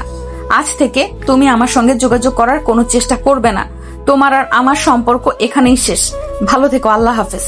পর শুভ নীলাকে আর কিছু বলতে চাইলেও নীলা শুভর আর কোনো কথা শুনল না, চুপচাপ সেখান থেকে উঠে চলে আসলো।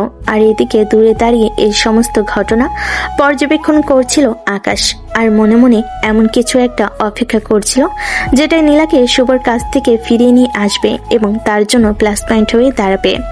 শুধু এই খুশির সংবাদটা তার বন্ধুকে দিতে এক মুহূর্ত দেরি করলো না। দৌড়ে ক্লাসরুমে চলে গেল আর তার বন্ধুকে সবকিছু খুলে বলল। তখনই তার বন্ধু বলতে লাগলো, এটা তো খুবই ভালো খবর। এবার কিন্তু তোকে খুব বুঝে খুব মারতে হবে, বুঝে শুনে পা ফেলতে হবে। হ্যাঁ, সেটা তো আমি খুব ভালো করেই জানি আর খুব ভালোভাবেই বুঝতে পারছি, কিন্তু কিভাবে কি করব সেটাই বুঝতে পারছি না।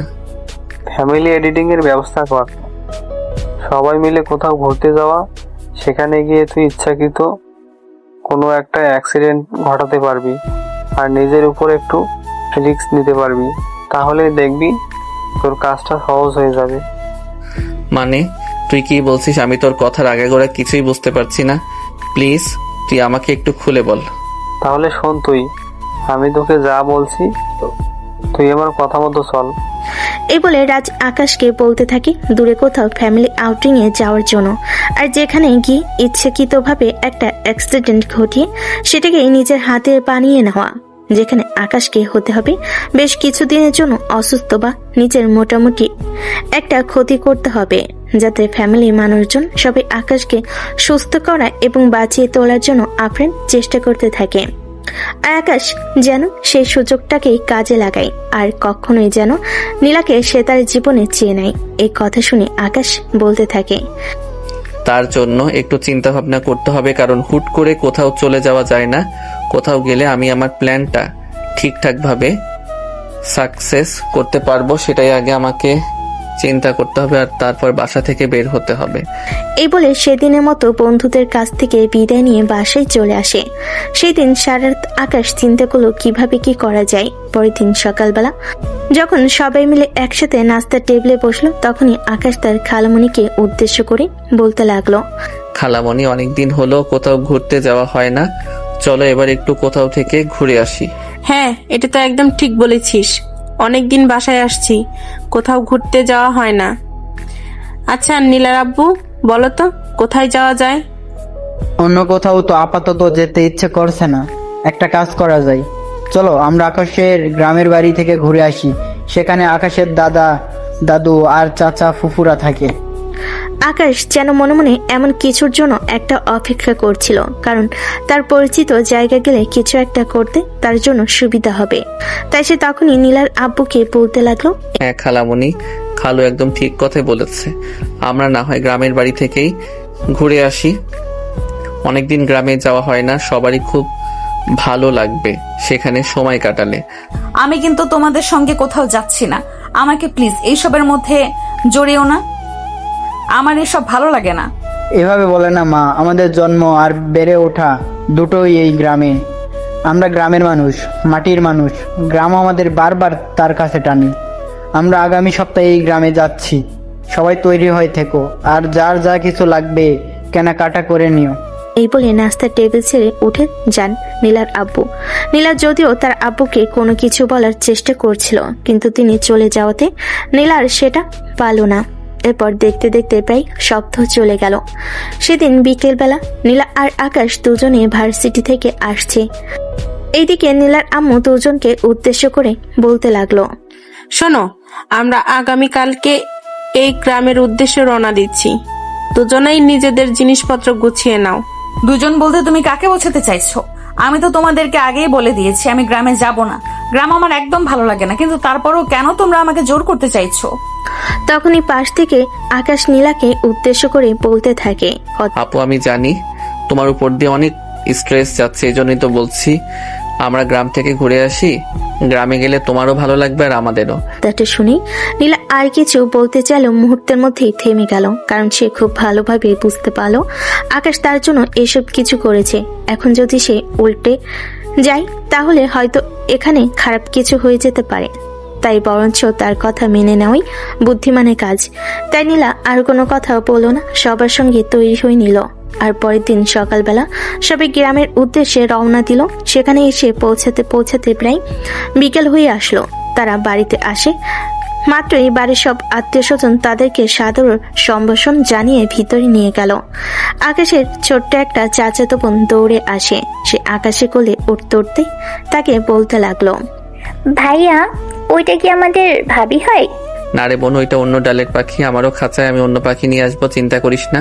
তোদের ভাবি ওর চাইতে আরো অনেক বেশি সুন্দর হবে।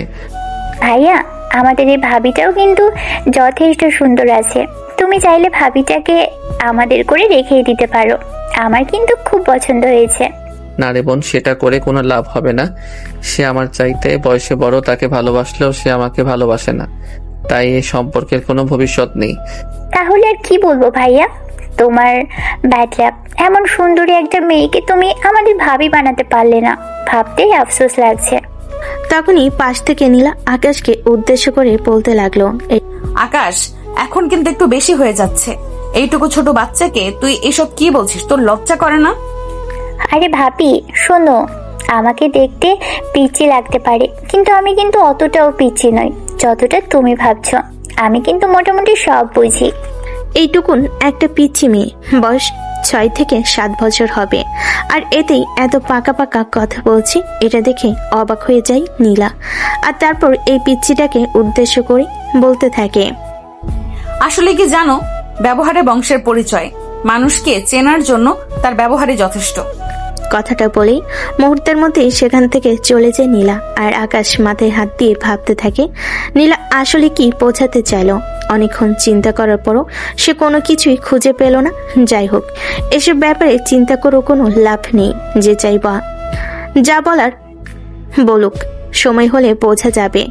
এই বলে আকাশ তার চাচাতো ভাই বোনেদের সঙ্গে তাদের সাথে বাইরে চলে গেল। আর বেশ কিছুক্ষণ গল্পগুজব আড্ডা দিয়ে সন্ধ্যার দিকে বাসে ফিরে আসলো।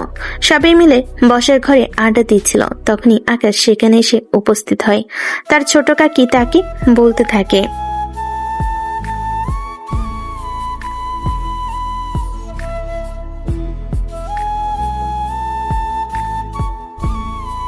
সে আর আশা করে লাভ নেই ছোট কাকি।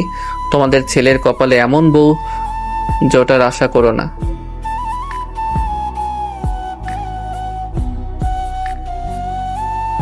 দেখো, এত সবকিছু তোমরা বুঝবে না, আর তোমাদেরকে বোঝানোর কোনো ইচ্ছা আমার নেই। তবে যে জিনিসটা আমার নয়, আমার হবে না, সেই জিনিসটার প্রতি কোনো আকাঙ্ক্ষা আমার নেই। তোমরা গল্প করো, আমি আসছি। এই বলে আকাশ আর কাউকে কথা বলার সুযোগ না দিয়ে সোজা রুমের ভিতরে চলে আসে। এদিকে নীলাও সেখান থেকে উঠে আকাশের পিছন পিছন চলে আসে। আকাশ যখন রুমের ভিতর একা একা বসেছিল, তখনই নীলা সেই রুমে প্রবেশ করে আর আকাশকে বলতে থাকে, আচ্ছা, তোর সমস্যাটা কি বলতো শুনি? আমি তো কিছুই বুঝতে পারছি না। তুই সব সময় এভাবে আমাকে ঠেস দিয়ে কথা বলিস কেন? তোমাকে ঠেস দিয়ে কথা বলার কোনো ইচ্ছে আমার নেই। আর হ্যাঁ, তোমাকে আমি ছোট্ট করে বলে দিচ্ছি, আমার ফ্যামিলির মানুষের সামনে অতটাও ভালো সাজতে যেও না যতটা তুমি নাও। এই কথাটা শুনে নীলা কিছুটা রেগে যায় আর বলতে থাকে, তুই নিজেকে কি মনে করিস? আমি তোর পেছনে পড়ে আছি? তোকে বিয়ে করার জন্য পাগল হয়ে আছি? তোর ফ্যামিলির মানুষদের আমার ইমপ্রেস করতে হবে? আমার বয়ে গেছে তোর ফ্যামিলির মানুষদেরকে ইমপ্রেস করতে। এই বলে রাগে ফুসফুস করতে করতে সেখান থেকে চলে যায় নীলা। আর এদিকে আকাশ তখনই তার বন্ধু রাজকে ফোন দিল। রাজের সঙ্গে বেশ কিছু সময় কথা বললো, আর তারপর তারা দুজন মিলে পরিকল্পনা করতে লাগলো পরবর্তী জালটা কিভাবে পাতা যায়, যাতে জালের ভিতর পাখিটা ধরা পড়ে। তখন রাজ আকাশকে বলতে থাকে, তোদের বাড়ির আশেপাশে কোথাও খরস্রোতা নদী আছে?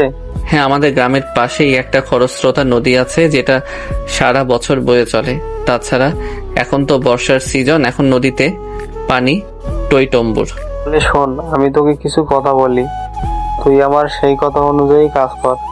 রাস্তার পরিকল্পনা আকাশকে বলল এবং আকাশও বুঝতে পারলো এটাই বেস্ট পরিকল্পনা। তাই সে পরের দিন পরিকল্পনা অনুযায়ী নীলাকে নিয়ে বাড়ি থেকে বের হলো। যদিও নীলা তার সাথে যেতে চাইছিল না, সে একরকম জোর করে তার সঙ্গে নিয়ে যায়। তার পরিকল্পনা মাফিক ওই নদীর তীরে চলে যায়। নদীটা দেখে নীলার বেশ ভালো লাগে। নদীর পাড়ে বেশ কিছু গন্ধ ঘোরাঘুরি করে, নদীর পাড়ে বেশ কিছু সময় ঘোরাঘুরি করে। আর তখনই নীলা হঠাৎ করে নিজের থেকে বলে ওঠে, এই নদীতে কোনো ব্রিজ নেই। আছে তো, এই রাস্তা দিয়ে সামনে খানিকটা এগোলে একটা ব্রিজ করে। কেন তোমার আবার কি হলো? হঠাৎ করে নদীতে ব্রিজ আছে নাকি সেই কথা কেন জিজ্ঞাসা করছো? তুই কি জানিস আমি ছবি উঠাতে ভীষণ পছন্দ করি? আমার ইচ্ছে করছে ব্রিজের উপর দাঁড়িয়ে নদীর কিছু ছবি উঠাতে, যেখান থেকে নদী আর গ্রামের খুব ভালো দৃশ্য দেখা যায়। আকাশ যেন এমন মুহূর্তের জন্যই অপেক্ষা করছিল। সে আর এক সেকেন্ডও দেরি না করে নীলাকে বলতে লাগলো, ও আচ্ছা, এবার ঠিক আছে, কোনো সমস্যা নেই। তাহলে তুমি চলো আমার সঙ্গে, আমি তোমাকে ব্রিজের কাছে নিয়ে যাচ্ছি, তারপর তোমার যত ইচ্ছা ছবি উঠাও। এ বলে আকাশ নীলাকে নিয়ে প্রায় 10 মিনিট হাঁটার পর ব্রিজের কাছে এসে পৌঁছায়। নীলা ব্রিজের উপর দাঁড়িয়ে বিভিন্ন অ্যাঙ্গেলে নিজের সেলফি নিচ্ছিল, সেই সঙ্গে প্রাকৃতিক কিছু দৃশ্যও ক্যামেরা বন্দি করছিল। তখনই হঠাৎ করে আকাশ নীলাকে বলতে থাকে, আপু তোমাকে একটা কথা বলবো। যা বলার বলতে পারিস, আমার কান খোলা আছে, আমি শুনছি, চুপচাপ বলে ফেল। আপু তোমাকে আমি ভীষণ ভালোবাসি, তোমাকে আমি বিয়ে করতে চাই। দেখ ফাজলামো মার্কা কথাবার্তা একদম বন্ধ কর।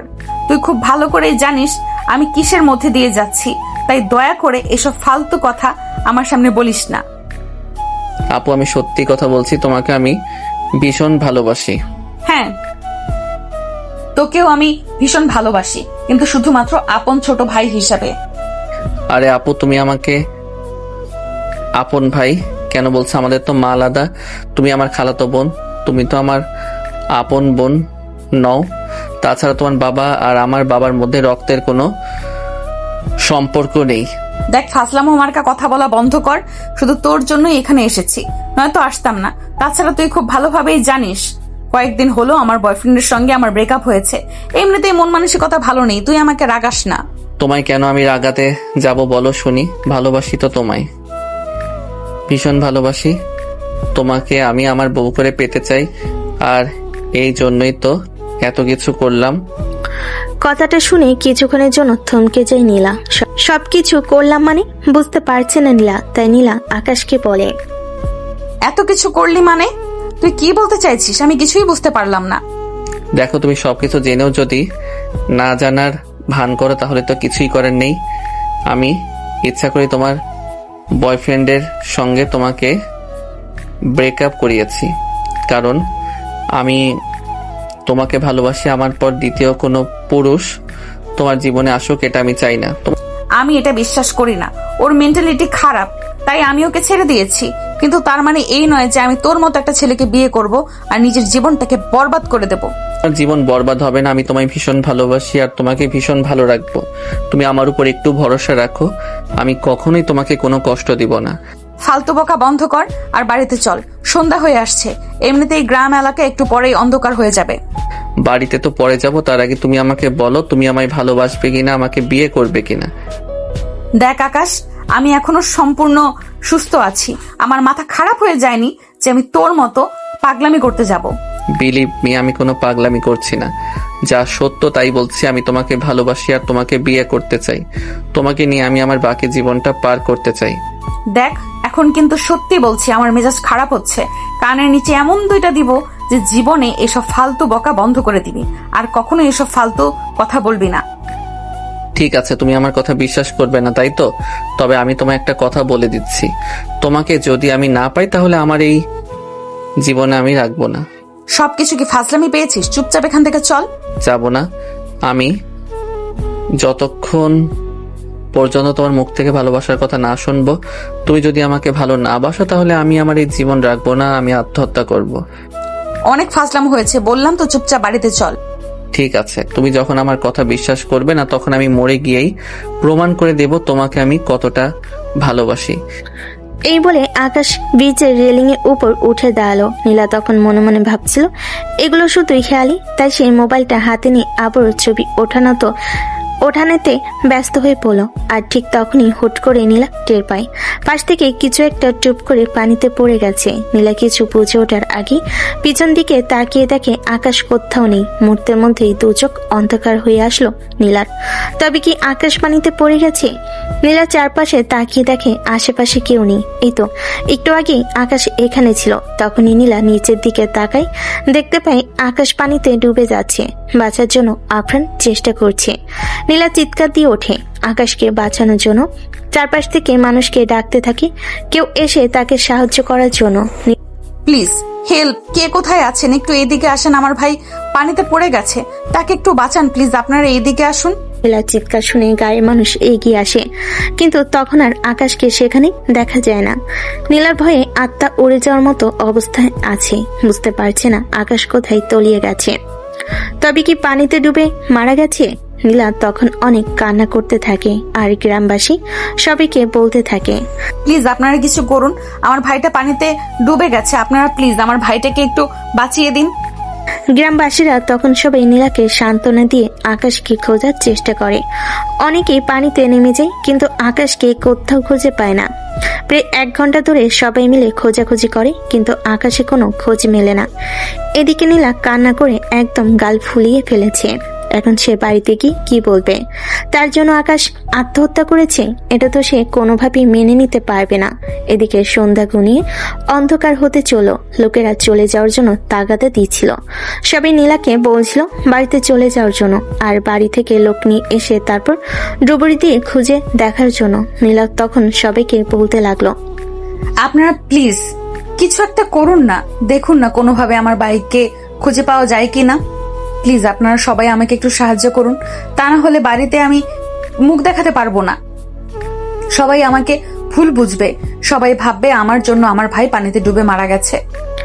এলাকার লোকেরা তখন বলতে থাকে, এতই যখন ভাইয়ের জন্য দরদ উঠলে পড়ছে, তাহলে কেন আগে তিনি নিজের ভাইকে সামলালেন না? এই কথা শুনে নীলার কান্নার গতি আরো বেশি বাড়তে থাকে। সে চিৎকার দিয়ে কান্না করতে থাকে আর বলতে থাকে, হায় আল্লাহ, এখন আমি কি করব? আমাকে সারা জীবন একজনের মৃত্যুর দায়ভার নিয়ে বেঁচে থাকতে হবে। আল্লাহ তুমি আমাকে সাহায্য করো, আমি আর জীবনেও কখনো এমন করব না। আকাশ প্লিজ তুই ফিরে আয়, তুই যা বলবি আমি তাই শুনবো, তোর কথা আর কখনোই অমান্য করব না। কিন্তু তুই প্লিজ আমাকে এত বড় একটা অপবাদ দিস না, সবাই ভাববে আমি তোর খুনি। এই বলে নীলা আরো জোরে জোরে কান্না করতে থাকে। এদিকে আকাশ তখন এইসব কিছু ভিড়ের মধ্যে মিশে গিয়ে দেখছিল আর মনে মনে হাসছিল। এদিকে সময় যতই করতে লাগলো, নীলার কান্নার গতি আরো বেশি বাড়তে লাগলো। প্লিজ আকাশ তুই ফিরে আয়, আমি তোকে বিয়ে করব, অন্য কাউকে বিয়ে করব না, কিন্তু তারপরেও তোর মৃত্যুর দায় নিয়ে বেঁচে থাকতে পারবো না। তুই আমাকে এই অপবাদের হাত থেকে রক্ষা কর, তোকে রিকোয়েস্ট করছি, আমি আল্লাহকে সাক্ষী রেখে বলছি আমি তোকেই বিয়ে করব। কথাটা শোনা মাত্রই আকাশ ভিড়ের মধ্য থেকে নীলার সামনে এসে দাঁড়ালো আর তারপর বলতে লাগলো, এটা এখন বলতে পারছো, তাহলে আগে কেন বললে না? তাহলে কি তোমার জন্য আমাকে এই নদীতে পড়ে এতক্ষণ হাবুডুবু খেতে হয়? তো মানে এইসব তুই কি বলছিস? তার মানে তুই অনেকক্ষণ আগেই পানি থেকে নিজেই উঠে গেছিস আর আমাকে শুধু শুধু কান্না করিয়েছিস? তা না হলে কি তুমি আমাকে বিয়ে করবে? এটা তোমাকে নিয়ে স্বীকার করাতে পারতাম না কি? তোমাকে দিয়ে এই কথাটা স্বীকার করানোর জন্য আমাকে এইটুকু নাটক করতে হলো। I am so sorry. হ্যাঁ, কুত্তা বিলাই বান্দর, তুই ইচ্ছে করেই আমার সঙ্গে এরকমটা করেছিস যাতে আমি তোকে বিয়ে করতে রাজি হয়ে যাই। একদমই তাই। আর এখন এলাকার সমস্ত মানুষ সাক্ষী তুমি আমাকে বিয়ে করবে বলেছো। এখন যদি তুমি আমাকে বিয়ে না করো তাহলে কিন্তু হবে না। আমি তোকে কখনোই বিয়ে করব না, কারণ তুই আমার সঙ্গে প্রতারণা করেছিস, আর কোনো প্রতারককে আমি কখনোই বিয়ে করতে পারি না। সেটা বললে হবে না। এলাকাবাসী আপনারা তো সবাই শুনেছেন নীলা আমাকে বলেছে বিয়ে করবে, আর এখন সেটা অস্বীকার করছে। আপনারাই বলুন এটা কি হয়? এই কথা শুনে এলাকার সবাই আকাশের সঙ্গে তাল মিলালো আর সবাই বলতে লাগলো, নীলা যখন একবার আল্লাহকে সাক্ষী রেখে বলেছে সে আকাশকে বিয়ে করবে, যদি আকাশ ফিরে আসে তাহলে এখন সেই কথাই রক্ষা করা নীলার দায়িত্ব এবং কর্তব্য।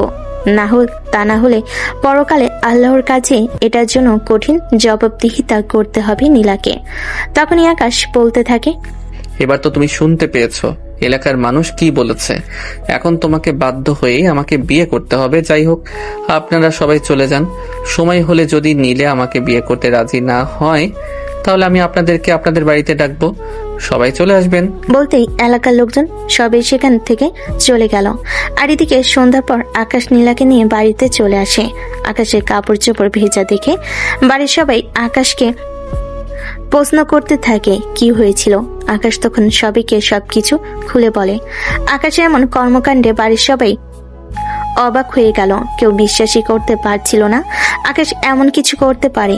আকাশ তখন সবাইকে উদ্দেশ্য করে বলতে লাগলো, ব্যাপার তো আশ্চর্য হওয়ার কিছুই নেই, যা হওয়ার তা হয়ে গেছে। আমি নীলাকে ভালোবাসি আর তাকে বিয়ে করতে চাই, কিন্তু সে কোনোভাবেই রাজি হচ্ছিল না।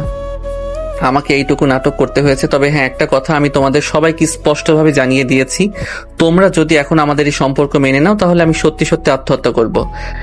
এই বলে আকাশ সবাইকে শাসায়। আকাশ ছিল তার পরিবারের একমাত্র ছেলে। আকাশের বাবা মা এই কথা শুনে বলে, লাইফটা আমার ছেলের, সিদ্ধান্ত তারই নেওয়া উচিত। তাই সে যাকে বিয়ে করতে চাইবে আমরা তাকে তার সঙ্গেই বিয়ে দেব, তাতে আমাদের কোনো আপত্তি নেই। তারপর দু পরিবারের সম্মতিতে আকাশ আর নীলার বিয়েটা হয়ে যায়। আর আজকে ছিল আকাশ আর নীলার বাসরাত। আর তারপরে যা হয়েছে তা তো আপনারা নিজেই দেখতে পেয়েছেন। এরপর দেখে দেখে প্রায় 3 মাসের মতো কেটে যায়। ইতিমধ্যে নীলা আর কখনোই আকাশের এতটা কাছাকাছি যায় নাই। দূরত্ব বজায় রেখে চলার চেষ্টা করেছে। রাতের বেলা নীলা ঘুমতো না। এই বুঝি আকাশ তার সঙ্গে আবার কিছু করে ফেলেছে। এই সময় একটা ভয় তাকে তাড়না করে বেড়াতো, কিন্তু তার মনের মাঝে ভয় একটা রয়ে গেছিল। 2 মাস ধরে ঠিকমতো পিরিয়ড হচ্ছে না, বলতে গেলে 2 মাস পরে পিরিয়ড মিসিং। এই বিষয়টা খুব ভাবিয়ে তোলে নীলাকে। এদিকে তার শরীরটাও বেশ খারাপ লাগছিল, গা গোলাতে লাগতো, বমি আসতো। ফ্যামিলির সবাই তো অনেক খুশি, সবাই মনে মনে ভাবছে নীলার ঘরে হয়তো নতুন সদস্য আসতে চলেছে। আর এই ব্যাপারটা প্রত্যেকটা পরিবারের জন্যই খুশির, কিন্তু নীলাকে সেরকম খুশি উপভোগ করতে দেখা যেত না। এদিকে হঠাৎ করে একদিন নীলা খুব বেশি অসুস্থ হয়ে পড়ে। খাবার খেতে ইচ্ছে করতো না, বমি বমি লাগতো, শরীর খুব দুর্বল। তাই আকাশের আম্মু আকাশকে বলে নীলাকে নিয়ে একবার ডাক্তারের কাছে যাওয়ার জন্য। আকাশ তার আম্মুর কথা মতো নীলাকে নিয়ে ডাক্তারের কাছে চলে গেল। সবকিছু শোনার পর ডাক্তার নীলাকে টেস্ট করাতে বলল। প্রায় 2 ঘন্টা ক্লিনিকে বসে আছে দুজন, কেউ কোনো কথা বলছে না, একদম পিনপতন নীরবতা। কিছুক্ষণ পর টেস্টের রিপোর্ট চলে আসে। আকাশ আর নীলা দুজনই একসঙ্গে রিপোর্টগুলো নিয়ে ডাক্তারি কেবিনে প্রবেশ করলো। ডাক্তার রিপোর্টগুলো দেখে নীলাকে বলতে লাগলো, কংগ্রাচুলেশনস, আপনারা মা বাবা হতে চলেছেন। কথাটা শুনে নীলার মাথাটা আরো একেবারে মতো চক্কর দিল। তারপর সে নিজেকে একটু সামলে নিয়ে ডাক্তারকে বলতে লাগলো, আরে এসব আপনি কি বলছেন? আপনাদের কোথাও একটা ভুল হচ্ছে, আমি প্রেগন্যান্ট নই। দেখুন, আমাদের ভুল হতে পারে, কিন্তু আমাদের যন্ত্রাংশে কোনো ভুল হতে পারে না। আমাদের ক্লিনিকের সব কটা মেশিন একদম ঠিক আছে, আর আমরা শিওর হয়েই বলছি আপনি প্রেগনেন্ট। না, এটা হতে পারে না ডাক্তার। যদি আমি প্রেগন্যান্ট হয়েও থাকি, তাহলে আমি অ্যাবর্শন করিয়ে ফেলবো। আমি এই বাচ্চা রাখতে চাই না। কথাটা শোনা মাত্রই আকাশ ডাক্তারের সামনে নীলার গালে ঠাস করে একটা চড় মারল। আর তারপর বলতে লাগলো, তোমার সাহস দেখে আমি অবাক হয়ে বাঁচি না। তুমি নিজেকে কি ভেবেছো বলো তো? তুমি আমার সঙ্গে আমার সন্তানকে খুন করে ফেলার কথা বলছো? হ্যাঁ বলছি, কারণ এই সন্তান আমি কোনোদিনও রাখবো না। আমি আমার নিজের ভবিষ্যৎ নষ্ট করতে চাই না। আমি তো বলেছি 6 মাস পর তোকে ডিভোর্স দিয়ে দিব। এখন যদি আমাদের বাচ্চা হয়, তাহলে আমি তোকে ডিভোর্স দিতে পারবো না। তাছাড়া গর্ভ অবস্থায় ডিভোর্স কার্যকর নয়। যদি আর একবার তুমি এই কথাটা মুখে উচ্চারণ করেছো, তাহলে আমি তোমার 14 গোষ্ঠীকে জেলের ভাত খাইয়ে ছাড়বো। চেনো না তো আমায়? তুমি আমার সন্তানকে হত্যা করবে, তোমার শেষ আমি দেখে নেব। এই বলে আকাশ মুহূর্তের মধ্যেই হসপিটাল থেকে বের হয়ে আসে নীলার সঙ্গে। আর কোনো কথা না বলে সোজা বাসায় চলে আসে। আর নীলার আম্মুকে ফোন দিয়ে বলে, শাশুড়ি আম্মু, কান খুলে শুনে রাখুন, আপনার মেয়ে প্রেগনেন্ট, আমার সন্তানের মা হতে চলেছে। এখন আপনার মেয়ে আমার বাচ্চাকে মেরে ফেলতে চায়, অ্যাবর্শন করতে চায়। যদি আমার সন্তানের কিছু হয়, তাহলে আমি আপনাদের এমন অবস্থা করব যেটা আপনারা কল্পনাও করতে পারবেন না। আরে তোমার কি মাথা খারাপ হয়ে গেছে? নীলা কেন অপারেশন করাবে?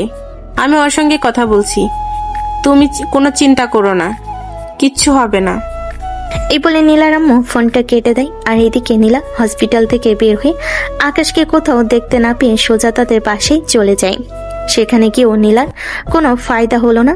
তার মা আবারও বুঝি এসেছে, তাকে আবারও আকাশদের বাড়িতে পাঠিয়ে দিল।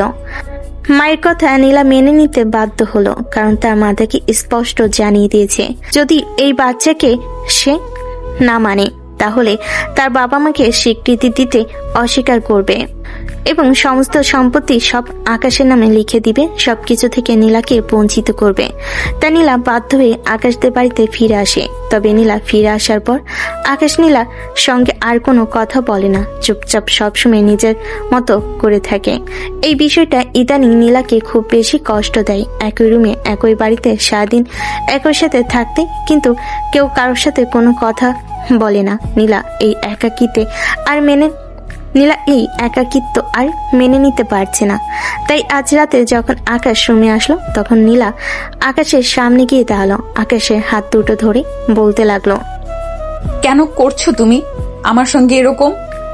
এইভাবে আমাকে অবহেলা করছো? আমি এসব অবহেলা আর মেনে নিতে পারছি না। প্লিজ তুমি আমার সঙ্গে এরকমটা করো না। আমি কোনো খুনির সঙ্গে কোনো সম্পর্ক রাখবো না। তোমার বাচ্চাকে ফোন করতে চেয়েছিলে যে কয়দিন আমার বাচ্চার জন্ম নেওয়া হচ্ছে, এই কয়দিন থেকে এই বাড়িতে থাকো। আমার বাচ্চার জন্মের পর তুমি এই বাড়ি থেকে চলে যাও। আমি নিজে তোমাকে ডিভোর্স লেটার পাঠিয়ে দেব, আর সেই সঙ্গে দেনমোহরের সম্পূর্ণ টাকাও পরিশোধ করে দিব। কথাগুলো ছুরির মতো বিঁধছিল নীলার বুকের মধ্যে। এই সব কিছু আর সহ্য করতে পারছিল না সে। আকাশের পা জড়িয়ে ধরে বলতে থাকে, প্লিজ আমাকে ক্ষমা করে দাও, আমি আর কখনোই এমন করব না। এই আমি তোমার পা ধরে ক্ষমা চাইছি, আমি ভুল করেছি, আমাকে ক্ষমা করে দাও। আমি তোমাকে ছেড়ে দিতে চাই না, তোমাকে ছাড়া আমি থাকতে পারবো না। একই বাসায় আছি আমি, আমার সঙ্গে কথা বলছো না, এটাই আমাকে যে যন্ত্রণা দিচ্ছে। তারপর তোমাকে ছেড়ে থাকা আমার জন্য মৃত্যু সমতুল্য। এই বলে কান্না করতে থাকে। তখনই আকাশ নীলার বাহু বন্ধন করে উঠে দাঁড় করে, আর তারপর নিজের বুকের সঙ্গে মিশিয়ে নিয়ে বলতে থাকে, তোমাকে ছেড়ে দেওয়ার কথা তো আমি কল্পনাও করতে পারি না। নিজের চাইতেও অনেক বেশি ভালোবাসি তোমায়। এইটুকু করেছি যাতে তুমি তোমার নিজের ভুলটা বুঝতে পারো। সত্যি বলছো তো? তুমি আমায় ডিভোর্স দিবে না তো? না পাগলি, কখনো তোমায় ডিভোর্স দেব না। ভালোবেসে বিয়ে করেছি তোমায় ডিভোর্স দেওয়ার জন্য? তোমাকে সারা জীবন ভালোবেসে আমার এই বুকে আগলে রাখবো। এই বলে আকাশ নীলাকে আরো শক্ত করে বুকের সঙ্গে জড়িয়ে ধরে, আর নীলাও আকাশের বুকে মাথা রেখে একটা শান্তির নিঃশ্বাস নেয়। সুপ্রিয় ভিউয়ার্স, আমাদের আজকের গল্পটি এ পর্যন্তই ছিল। গল্পটি আপনাদের কাছে কেমন লেগেছে ছোট্ট একটা কমেন্টে জানাবেন। ভালো লাগলে লাইক, কমেন্ট এন্ড শেয়ার করে পাশে থাকবেন। এতক্ষণ সাথে থাকার জন্য ধন্যবাদ। সবাই ভালো থাকবেন, সুস্থ থাকবেন। তো দর্শক, আজকের গল্পটির থেকে এখানেই বিদায় নিচ্ছি, আর অপেক্ষা করুন পরবর্তী গল্পের জন্য। সেই পর্যন্ত ভালো থাকবেন এবং লাইক, কমেন্ট, শেয়ার করে আমাদের সাথেই থাকুন। আর নতুনরা কিন্তু সাবস্ক্রাইব করতে ভুলবেন না। আল্লাহ হাফেজ।